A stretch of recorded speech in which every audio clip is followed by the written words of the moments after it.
네, 안녕하십니까. 명순건TV 명순건입니다. 자, 오랜만에 찾아뵙습니다. 자, 오늘은 휴대전화와 건강에 대해서 말씀드리겠습니다. 요게 이제 제가 초창기 명순건TV 할 때 약 10개월 전에 올리긴 했었거든요. 다시 한번 좀 내용을 요약해서 정리해 보도록 하겠습니다. 이정문 화배 아십니까? 만화가시죠? 이분이 1960년대인가요? 65년대군요. 1965년도, 제가 태어나기 3년 전이네요. 1965년에 발표한 미래만화입니다. 그러니까 1965년을 기준으로 해서 35년 후인 2000년에는 미래가 어떻게 될 것인가.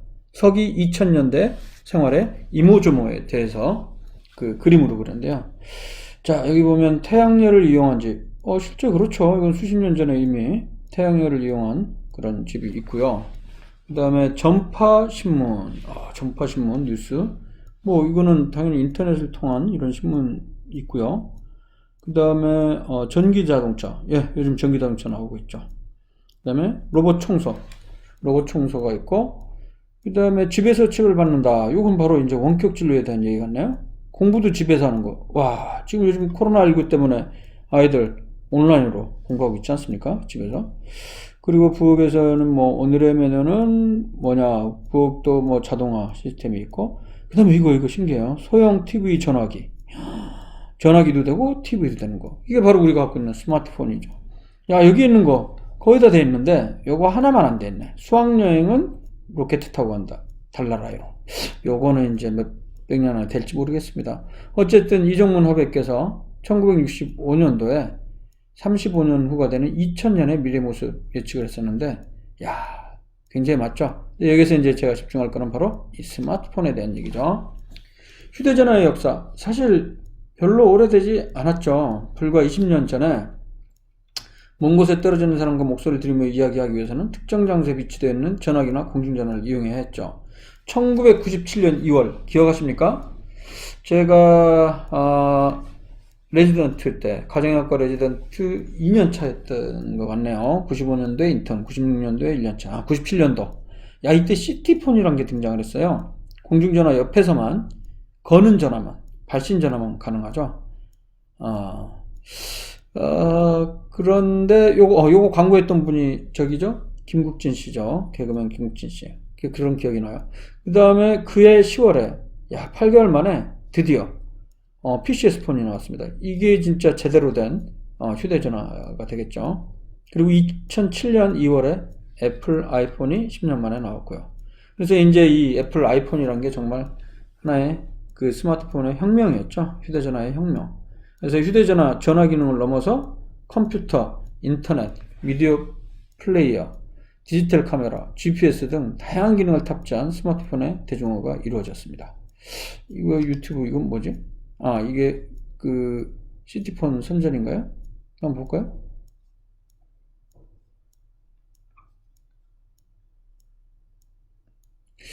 요즘 뭐 이 컴퓨터가 발전하긴 했는데 속도가 여전히 우리가 생각했던 만큼 빠르진 않죠. 이렇게 안 나오죠?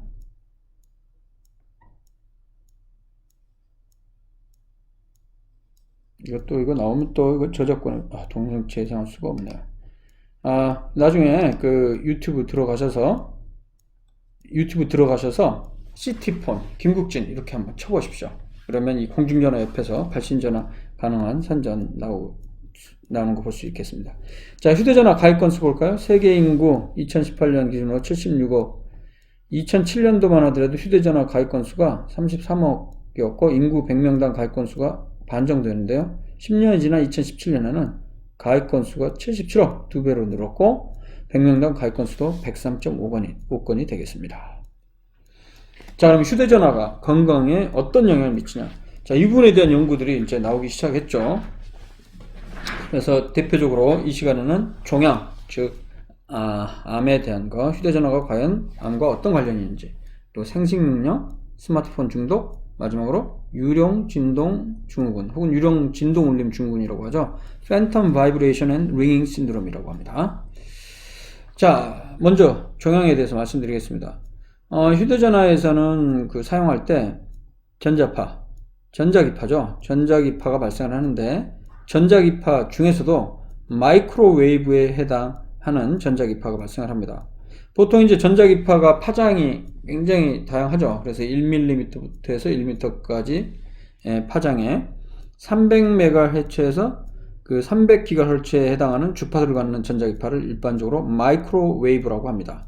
전자기파 중에서도 마이크로파가 되겠습니다. 300MHz에서 300GHz. 특히 이제 우리 전자레인지를 마이크로웨이브 이렇게 표현을 하는데 전자레인지 주파수가 바로 이 마이크로파에 해당하는 2450MHz가 되겠습니다. 요거는 이제 기가헤르츠로 바꾸게 되면 2.45GHz가 되겠죠. 그래서 이 전자레인지를 우리가 보통 마이크로웨이브 오븐이라고 합니다. 그러니까 이 마이크로파에 의해서 음식을 가열하는 그런 기능이 있다는 것이죠. 근데 이제 이 휴대전화를 사용할 때도 이 마이크로파에 해당하는 전자기파가 방출됩니다. 대개 450에서 2700MHz에 해당하는 주파수입니다. 0.1, 0.2W의 피크 전력이고요. 피키가 아니고 피크 전력입니다. 그래서 이제 이러한 휴대전화 사용할 때 발생하는 마이크로파가 일부 그 실험실 연구, 영어로는 in vitro research, in vitro 연구라고 하죠. 여기서 vitro, VITRO는 라틴 말로 글래스, 유리라는 뜻입니다. 그래서 이제 시험관을 대상으로 하는 걸 in vitro 연구라고 하죠. 여기서 이제 세포 증식이나 암 유전자 전사의 활성화에 영향을 미친다는 보고가 있었고요. 그 뒤로 휴대전화 사용과 종양 관련성에 대한 사람을 대상으로 한 관찰 연구가 발표되기 시작했습니다.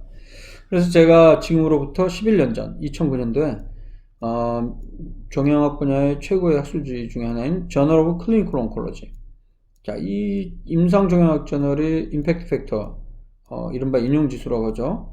영향력 인자, 영향력 계수. 요게 대략 요즘 27 정도 됩니다. 어마어마하게 높습니다. 전 세계 한 50위 안에 드는 8천, 9천 개의 SCI급 저널 중에 굉장히 그 상위에 랭크되어 있는 학술지입니다. 여기에 제가 논문을 하나 발표를 했어요. 여러분들 아시는 대로 제가 이제 메타 분석 전문을 하고 있는데 23편의 환자 대조군 연구 결과를 종합해 보니까 모두 합쳤을 때는 휴대전화를 많이 사용하나 사용 안 하지 않으나 종양 발생 위험과 관련이 없었습니다. 하지만 세부 분석으로 눈가림을 사용한 연구, 여기서 말하는 눈가림은 블라인딩이라는 건데요. 그러니까 이 환자 대조군 연구라는 건 이거예요. 암 환자 100명, 그리고 그 각각의 나이와 성별을 일치시켜갖고 100명을 예를 들어서 뽑아서 암이 없는 대조군 일반인들을, 건강인들을 100명 100명씩 해서 이제 매칭을 해서 정보를 조사한 거예요. 그랬을 때 이제 정보를 조사를 하려면 연구원이 연구 대상자한테 가서 물어봐야 되겠죠. 최근까지 그동안 몇 년 동안 휴대전화를 얼마나 사용했냐, 평소에 뭐 이런 걸 물어볼 때 연구원이 이 연구 대상자가 환자인지 아니면 대조군인지 모르게 눈가림을 해야 된다는 거죠. 그러니까 환자 보고 있는 상태의 환자에 가서 설문조사를 하게 되면 그건 이제 눈가림이 안 된 거죠. 눈가림이 없으면 어떻게 되냐면 정보 편향이 발생을 합니다.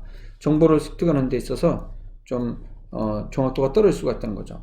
그래서 눈가림을 만약에 사용하게 되면 정보 편향이 줄 수가 있는데, 이런 방법을 사용한 연구라든가 아니면 휴대전화를 사용했는데 10년 이상 사용한 데이터를 발표한 연구, 그리고 우리가 객관적으로 개별 환자 대조군 연구를 질적 수준이 얼마나 높은지 낮은지 평가를 할 수가 있어요. 그래서 질적 수준이 높은 연구만 이렇게 종합을 했을 때 휴대전화 사용을 하는 경우에 종양의 위험성이 약 16, 17% 높았다는 것입니다. 즉 결론적으로 전체를 종합했을 때는 차이가 없지만 질적 수준이 높거나 아니면 오래 사용하는 사람, 그리고 정보 편향이 적은 눈가림을 사용한 연구를 종합했을 때는 실제 위험성이 높아졌다. 그래서 제가 이 논문을 써서 큰 이슈가 됐고요. 근데 이제 한계가 있습니다. 이 연구는 환자 대조군이라는 연구 방법이기 때문에 그 자체로 편향이 있을 수가 있습니다. 오류가 있을 수 있어요. 이 오류를, 편향을 적게 하기 위해서는 코호트 연구라고 해서 관찰 연구가 필요합니다. 지금부터 전향적으로 어떤 집단을 대상으로 해서 현재는 암이 없는 사람들, 굉장히 대규모의 사람들을 대상으로 해서 5년, 10년, 20년 관찰을 하는 거죠. 우리가 요즘 메르스나 아니면 이 코로나19 때문에 코호트 격리 이런 표현을 많이 쓰지 않습니까? 집단. 코호트란 말은 공통된 특징을 갖고 있는 사람들의 집단이란 뜻이에요.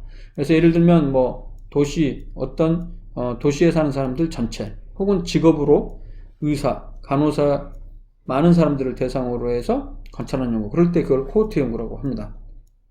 그 연구 결과가 중요한데 그 연구 결과는 덴마크 연구랑 몇 개 연구가 발표됐지만 거기에서는 차이가 없다는 연구가 있는데 덴마크 연구 같은 경우에는 너무 휴대전화 사용이 일반화되기 시작하기 직전부터 했던 연구이기 때문에 그래서 그 결과를 신뢰하기가 현재 좀 어렵고요. 보다 더 대규모의 코호트 연구 결과가 반복적으로 나와야 될 것 같습니다. 하지만 가능성이 있다는 것이죠. 그래서 2011년도 5월에는 세계보건기구 산하 국제암연구소라고 합니다. IARC, International Agency for Research on Cancer. 여기서는 이제 발암물질에 대한 것을 분류하는 이런 연구소거든요. 주요하게 하는 일이. 그래서 전 세계 전문가들이 모여서 지금까지 나온 여러 가지 연구 결과를 검토했습니다. 그랬더니 휴대전화 사용자에서 특히 뇌종양 그리고 뇌종양 중에서도 신경교정과 청신경종의 위험성을 높일 수 있기 때문에 휴대전화 사용 때 방출되는 무선 주파수 전자기파, 전자파를 얘기합니다. 이것을 바로 발암물질과 관련해 여러 가지 카테고리, 그룹이 있는데 2단계에 아래에 해당하는 그룹 2B로 분류를 했습니다. 우리말로는 이제 인체 발암 가능 물질입니다. 이 말의 의미는 아직까지 완전하게 발암물질로 입증은 되지 않았지만은 발암 가능성이 존재한다는 것이죠. 이 연구의 이 결론에 근거가 되었던 논문 중에 하나가 제 논문도 들어갔을 거로 추정을 합니다. 그래서 휴대전화 종양과 관련성에 대해서는 휴대전화 사용을 하면 종양 위험성을 높이는 데 대해서는 현재까지 환자 대조군 연구를 종합한 메타 분석에만 가능성이 제기되고 있는 상태고요. 환자 대조군 연구보다 근거 수준이 높은 전향적 코호트 연구를 통해서 입증이 되어야 할 것입니다. 실제 그 여러 가지 연구들 보면 환자 대조군 연구에서는 위험성을 높인다고 나왔지만 코호트 연구에서는 높이지 않는다는 이런 결과가 상당히 많이 있거든요. 이를테면 뭐 어떤 음식을 먹었을 때 암이 높아진다 그랬는데 코호트 연구 결과에서는 근거가 없는 걸로 나온 경우도 있거든요. 이렇게 될 가능성도 있어요. 그래서 결론적으로 휴대전화 종양 앞으로 근거 수준이 높은 전향적 지금부터 앞으로 나아가서 코호트 연구를 통해서 입증이 되어야 합니다.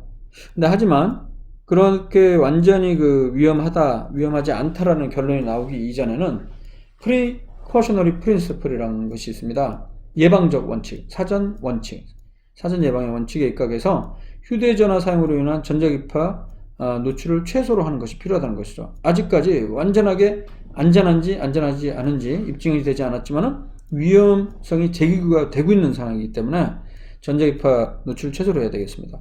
그러면 어떻게 하면 휴대전화로부터 전자기파에 노출을 줄 수 있는가? 몇 가지가 있는데 첫 번째, 휴대전화를 사용할 때요. 인체에서 조금만 멀어져도 약 1, 2cm만 떨어뜨려도요. 인체 내 전자파 흡수율이 수백, 수천 분의 1로 줄어들 수가 있습니다. 그래서 가능하면 스피커폰을 사용하거나 줄이는 이어폰을 사용하는 것이 필요합니다. 두 번째로 원래 이제 휴대전화라는 게 기지국 전파가 약한 고층 건물이나 혹은 엘리베이터, 지하주차장에서는 전파를 오히려 그 신호를 받기 위해서 전자기파 그 강도가 높아진다고 그래요. 그러니까 사용을 자제하는 것이 좋고요. 특히 이제 도시를 벗어난 시골이나 기지국이 변경되는 자동차 안에서는 더 많은 전자기파가 방출되기 때문에 사용을 자제하는 것이 좋습니다.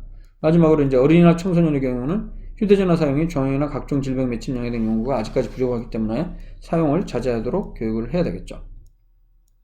두 번째는 이제 휴대전화 사용과 생식 능력입니다. 이 연구 결과 보면 연구 결과마다 사실은 조금 상반된 결과가 나오고 있습니다. 예를 들어 동물 실험에서 정자의 운동성이나 정액 농도가 휴대전화 전자기파에 의해서 감소됐다는 보고가 있고요. 반면에 정자 형성 과정에 비정상적인 효과 관찰되지 않았다는 연구도 있습니다. 그리고 또 하나 연구는 휴대전화에서 방출되는 전자기파에 노출되지 않은 쥐와 비교했을 때 활성산소종, 유해산소죠. 이게 과도하게 형성돼서 정자의 세포 주기에 영향을 미쳐 정자의 수정 능력을 떨어뜨릴 수 있다는 연구 결과도 있고요. 반대로 정자의 수나 운동성에 차이가 없다는 연구도 있었습니다. 중요한 건 이제 이런 동물 실험이 아니고 이 휴대전화 사용에 의해서 사람에서도 문제가 있는지 생식 능력에 이 부분과 관련해서는 남성의 혈청 생식 호르몬 농도에 별 영향이 없다는 논문이 나온 적이 있었고요. 어떤 연구에서는 휴대전화에 전자기파에 노출된 사람들은 노출되지 않은 사람과 비교했을 때 정자 운동성이 떨어지고 활성산소 농도가 높아졌다는 부정적인 결과도 있습니다. 또 다른 연구에서는 정자의 병적인 모양 변화가 많은 등 정자의 질에 부정적 영향을 미쳤다라는 연구가 있습니다. 자, 현재로서는요, 동물 실험과 임상 연구 결과를 토대로 해봤을 때 휴대전화 사용이 생식 능력에 영향을 미치는지 악영향을 미칠 가능성은 있어 보입니다. 하지만 악영향이 없다는 연구도 있는 상황이기 때문에 확실하게 결론을 내릴 수 있는 상황은 아닌 것 같습니다. 마지막으로 이제 스마트폰, 세 번째죠. 스마트폰 중독인데요. 2013년도에 인터넷 중독 실태 조사를 보면 스마트폰 중독 위험이 만 10세에서 54세에서 약 11% 정도, 10명 중에 1명 정도가 중독 위험군으로 결과가 나왔죠. 문제는 이제 청소년에 있어서는 이보다 성인보다는 약 3배 높은 25.5%로 나왔습니다. 특히 이제 2014년도 외국 연구도 보면 대학생 301명과 그리고 직장인 362명 대상 조사했는데요. 10 내지 25%가 문제성 휴대전화 사용자였다. 이렇게 되어 있습니다. 다시 생각하면 저도 사실 약간의 그 중독, 의존이 조금 있는 것 같아요. 사실 여기에서 완전히 자유로운 사람은 그렇게 많지 않은 것 같습니다. 마지막으로 유령진동 울림 증후군, 보통 유령진동 증후군이라고 하는데요. Phantom Vibration and Ringing Syndrome입니다. 그러니까 실제로는 그렇지 않은데 무선호출기나 휴대전화의 진동이나 벨소리가 들린 것처럼 느끼는 증후군입니다. 2010년에 영국 의학 저널 BMJ, 브리티시 메디컬 저널에 이런 연구가 있었죠. 미국 그 메디컬 센터에 근무하는 의료진 대상으로 설문조사를 해보니까 약 70%에서 무선호출기나 휴대전화 사용할 때 유령진동, 그러니까 팬텀 바이브레이션을 경험한 적이 있다는 것이죠. 특히 레지던트들이 교수보다 높았다. 더 많이 사용하니까 그렇겠죠. 2013년도에 플러스 원이라는 저널에도 74명의 인턴을 대상으로 해서 연구 결과가 나왔었습니다. 인턴 업무 시작 전에는 78%였는데 6개월째 돼서는 93%, 그리고 인턴 업무 종료 2주 후에는 50%로 이 유병률이 감소가 됐다고 하죠. 그리고 유령 울림 유병률, 이거는 이제 진동이 아니고 소리가 있는 것처럼, 소리가 들리는 것처럼 착각하는 거죠. 이것도 마찬가지로 인턴 생활 시작하면서 3개월, 6개월, 그리고 12개월째까지 유병률이 높아졌다가 다시 인턴 업무 종료 후에 감소됐다는 보고가 있습니다. 그래서 이제 요약을 해보면요. 스마트폰 사용으로 정의 발생 위험성을 높이는지, 그 다음에 생식 능력에 부정적 영향을 미치는 데서 아직까지 명확한 결론을 내리기는 어렵습니다. 가능성은 존재하고요. 그리고 스마트폰 사용은 명백하게 스마트폰 중독이나 혹은 유령 진동 울림 증후군을 유발할 수가 있습니다.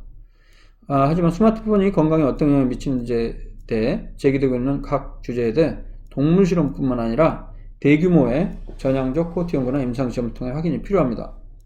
스마트폰 사용이 종양이나 각종 질병의 위험성을 높이지 않는다는 확실한 근거가 확보될 때까지는요, 예방적 원칙, Precautionary Principle에 입각해서 휴대전화 사용으로 인한 전자기파 노출을 최소화해야 되겠습니다. 네, 오늘은 휴대전화와 건강에 대해서 알아봤습니다. 다음 시간에 뵙겠습니다. 감사합니다.